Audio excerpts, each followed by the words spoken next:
नमस्कार, खबर for you में आप सभी लोग का मैं राजेश प्रियम स्वागत करता हूँ। चर्चा दिल्ली की, चर्चा केजरीवाल की, कर चर्चा स्वाति मालीवाल की। तो जानते हैं सीधे-सीधे रुपेश जी से कि ये पूरा माजरा है क्या? इसकी पृष्ठभूमि कैसे बनी? बहुत-बहुत स्वागत है रुपेश जी। धन्यवाद राजेश जी। फिलहाल जो स्वाति मालीवाल के साथ हुआ है और जो कथित तौर पर रिपोर्ट निकल कर आ रही है, आज हम उसके बारे में चर्चा करेंगे। थोड़ा-सा समय लेते हुए मैं आपको इस चर्चा में लेकर आना चाहूँगा और थोड़ा-सा डिटेल में मैं चीज़ों को एक्सप्लेन करना चाहूँगा। राजेश जी, अब तक जो भी घटनाक्रम में जो भी न्यूज़ निकल कर बाहर आया है पब्लिक फोरम में, उस घटनाक्रम के आधार पर हम ये कह सकते हैं कि वो घटना बहुत ही निंदनीय है और इसकी समाज में कहीं न कहीं निंदा करनी चाहिए। चाहे जो भी हुआ है, स्वाति मालीवाल केजरीवाल के बहुत पुराने सहयोगी रही हैं, आप आदमी पार्टी से जुड़ी हुई हैं, लेकिन वो जो भी हैं, उसके बावजूद एक महिला हैं।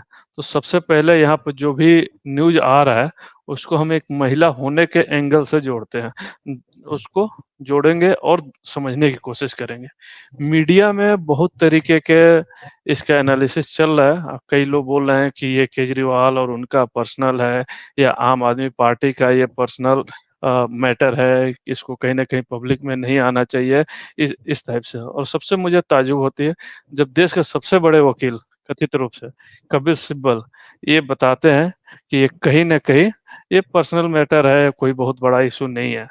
लेकिन मुझे ताज्जुब होती है, चूँकि मैं लॉ का स्टूडेंट नहीं हूँ, मुझे नहीं पता है, लेकिन इतना हर किसी को पता है कि कोई भी ऐसी घटना, जिस घटना से पब्लिक में कोई इम्प्रेशन पड़ता है, कोई भी उसका प्रभाव पड़ता है, तो किसी भी व्यक्तिगत नहीं रह जाता है।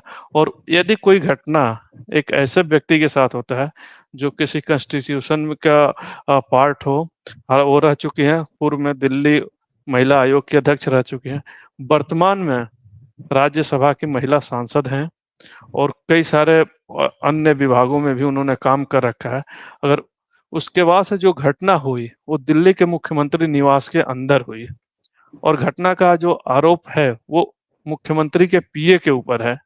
तो इस चीज़ को कैसे कपिल सिब्बल वो बोल रहे हैं कि ये व्यक्तिगत है और इसको पब्लिक में नहीं करना चाहिए, इसको पब्लिक से कोई मतलब है, ये मुझे समझ से परे है। जबकि कानून का जो बेसिक एक कांसेप्ट है, वो ये कहता है कि अगर कोई भी चीज़ ऐसी होती है जिससे पब्लिक पर प्रभाव पड़ता है, तो उसमें सरकार भी एक पार्टी होती है और वो पब्लिक केस हो जाता है, क्योंकि उस केसेज़ को जो भी फैसला होता है, आने वाले केसेज़ में रेफरेंसेस भी दिए जाते हैं। एक तो पहला चीज़ ये है। जैसा कि मैंने बताया, पूर्व में दिल्ली महिला आयोग की अध्यक्ष रह चुकी हैं, बहुत ही वोकल महिला हैं। अभी वर्तमान में वो राज्यसभा की सांसद भी हैं। इसके अलावा जो भी कुछ हुआ, वो मुख्यमंत्री निवास में हुआ। तो ये घटनाक्रम इतना आसान और छोटा घटनाक्रम नहीं है। इसके पीछे कहीं न कहीं एक बड़ी साजिश है, बड़ी योजना है। अब क्या साजिश है, क्या योजना है, एक तो चीज़ वो देखने वाली है। लेकिन कानून का एक और ही कांसेप्ट है, वो कहता है कि अगर कोई भी घटना होती है, तो उससे लाभ किसको है, फ़ायदा किसको है, इस आधार पर उसकी विवेचना की जाती है।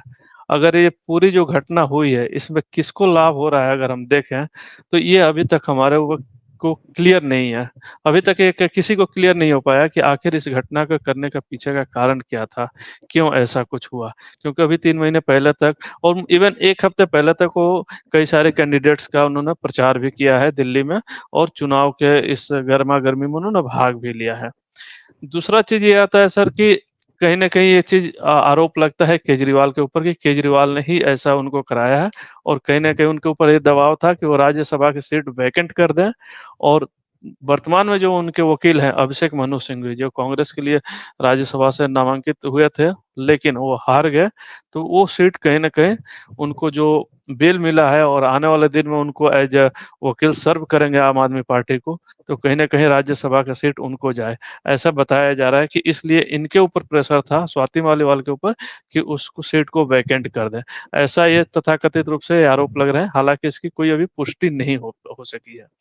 लेकिन इसमें जो एक सबसे महत्वपूर्ण बात है, वो ये है राजेश जी कि जब केजरीवाल को बेल हुआ था, तो इसमें कहीं न कहीं उस समय जो न्यूज़ आया था कि केजरीवाल से ज़्यादा, उनके वकील से ज़्यादा कहीं न कहीं इस चीज़ को इनिशिएट किया था देश के हमारे माय लॉर्ड ने, अर्थात सुप्रीम कोर्ट के वकील ने।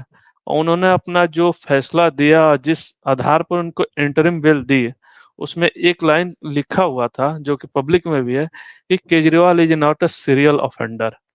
तो उनको दिया जा सकता है, कोई ऐसा कोई बहुत बड़ा क्रिमिनल नहीं है, कोई ऑफेंड नहीं किए हैं, तो ये आरोप है, एलिगेशन है, इस बेस पर उनको दिया जा सकता है।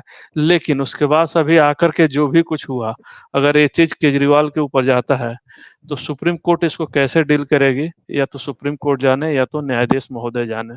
हालांकि न्यायालय के बातों में बहुत ज्यादा टीका टिप्पणी करना उचित नहीं होता है। दूसरा चीज आता है सर, जो सबसे महत्वपूर्ण है और सबसे ज्यादा चर्चा में है, वो है गोदी मीडिया। गोदी मीडिया के बारे में इतना चर्चा हो रहा है, मुझे समझ में नहीं आ रहा है कि अगर जो मीडिया के लोग या जो मीडिया संस्थान है, कहीं ना कहीं मोदी और भारतीय जनता पार्टी के एक पॉजिटिव न्यूज दिखाती है या तथाकथित रूप से इनके फेवर में जो न्यूज दिखाती है, इनको गोदी मीडिया कहा जाता है। और एक कहीं हद तक एक सही भी है कि कुछ लोगों का झुकाव बहुत ज्यादा किसी एक साइड में होता है, लेकिन क्या है, इसका अपोजिट वाला हमारे देश में वो झुकाव नहीं है, वो विचारधारा नहीं है। बहुत सारे ऐसे यूट्यूब चैनल्स हैं, मीडिया संस्थान हैं, जो कि भारतीय जनता पार्टी और मोदी को जहाँ हेट्रेट की भावना से देखती है, वहीं अपोजिशन को खुले तौर पर सपोर्ट करती है। लेकिन मुझे जब ताज्जुब होता है कि अगर इनको गोदी मीडिया कहा जाए, तो दूसरे पक्ष को क्या कहा जाए? इसलिए मैंने इस मीडिया को एक नाम दिया हूँ, चाटू मीडिया, जो सिर्फ एक तरह से चाटुकारिता में ही विश्वास करती है। और मैं इसमें कुछ नाम लेना चाहूँगा कि इतनी बड़ी घटना हो गई और हर घटना पर मुख्य रूप से आने वाले राजदीप सरदेसाई, अजीत अंजुम, राहुल कंवल, दीपक, अभिसार शर्मा, रवीश कुमार, इस टाइप से जितने जो पत्रकार हैं, बड़े-बड़े पत्रकार हैं या जिस मीडिया संस्थान से भी जुड़े हैं, अब तो बहुत सारों ने अपना-अपना खुद का ही यूट्यूब ओपन कर लिया है। उसके बाद से उल्टा चश्मा है, ये इत्यादि, इत्यादि। ये लोग आखिर कहाँ हैं? इन लोगों को ठीक है, उनके खिलाफ भी नहीं, लेकिन इस घटना पर कम से कम एक ट्वीट या एक कोई ऐसा कमेंट तो करना चाहिए जिससे कि इनके व्यूअर्स भी देखें या पब्लिक भी जाने कि कम से कम समझे कि हाँ, ये जो कुछ भी ये हुआ है किसी पार्टी के नहीं, एक महिला के साथ हुआ है और इस पर कुछ वो लोग भी अपना एक राय रखते हैं। ऐसा कहीं नहीं देखने को मिला।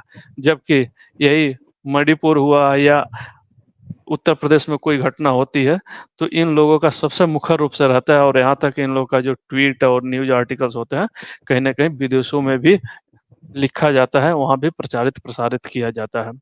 दूसरा चीज़ ये है कि स्वाति मालीवाल भी 2 दिनों तक चुप रहीं, लेकिन अचानक उसके बाद से केजरीवाल इंडी अलायंस के एक कार्यक्रम में लखनऊ गए, जहाँ पर उत्तर प्रदेश के पूर्व मुख्यमंत्री अखिलेश यादव के साथ प्रेस कॉन्फ्रेंस की है। और वो जब लखनऊ एयरपोर्ट पर पहुँचे, तो वहाँ पर अब इनका विभव कुमार वहाँ पर देखे गए। जबकि 1 दिन पहले ही संजय कुमार ने आकर बोले थे कि विभव कुमार ने उनके साथ दुर्व्यवहार किया है, उस पर मुख्यमंत्री केजरीवाल एक कड़ी से कड़ी संज्ञान लेकर कड़ी से कड़ी उस पर कार्रवाई करेंगे। और अगले दिन वो उनके साथ एयरपोर्ट पर देखे जाते हैं। इसको जब मीडिया वाले ने उछाला, तो केजरीवाल का जो बॉडी लैंग्वेज था, वो देखने वाला था। कैसे वो एकदम से डरे सहमे हुए से लग रहे थे वहाँ पर। और उसके बाद से जब विभव कुमार से पूछा गया, तो उन्होंने अपने गाड़ी के शीशा लॉक कर लिया और अंदर बैठकर मोबाइल ऑपरेट करने लगे। ये विजुअल्स पूरा देश ने देखा वहाँ पर। तो एक तो ये बड़ी चीज़ है। उसके बाद से स्वाति मालीवाल को ये लगा कि ये अब यहाँ पर कोई समझौता की उम्मीद नहीं है और ऐसा हमारे साथ धोखा हो रहा है। तब उन्होंने स्वाति मालीवाल ने अपना बयान लिखित में दर्ज कराया, न सिर्फ लिखित में दर्ज कराया, बल्कि आईपीसी के धारा 164 के तहत उन्होंने अपना बयान दर्ज कराया मजिस्ट्रेट के सामने, जो कि कोर्ट में एडमिसिबल होता है और वो कोर्ट में मान्य होता है। हालाँकि हम जैसा जानते हैं कि मीडिया में तमाम बयान आते हैं, लेकिन वो कोर्ट उसको मान्य नहीं करती है। लेकिन जो मजिस्ट्रेट के सामने दिया गया बयान होता है, वो कोर्ट में मान्य होता है। तो एक चीज़ है। दूसरी जो सबसे बड़ी ताज्जुब है सर, मैं जिस प्रदेश से आता हूँ, उस प्रदेश के पूर्व मुख्यमंत्री अखिलेश यादव से जब केजरीवाल से सवाल पूछा गया, तो केजरीवाल ने माइक उनके तरफ खिसका दी और उसके बाद से अखिलेश यादव का कमेंट आया, इतनी बड़ी घटना हो जाने के बाद से, कि ये इम्पोर्टेंट नहीं है, इससे भी महत्वपूर्ण मुद्दे हैं।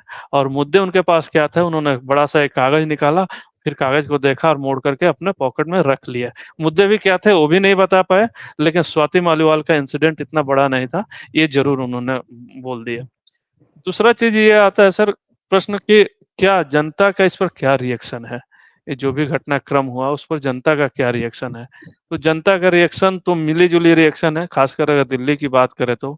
और दिल्ली की जनता जो है कि कहीं न कहीं मुझे लगता है कि एक तरह से जो स्वाभिमान की बात होती है, खासकर महिला स्वाभिमान की बात होती है, उस पर कहीं न कहीं एक टिप्पणी करना पड़ेगा, सोचना पड़ेगा।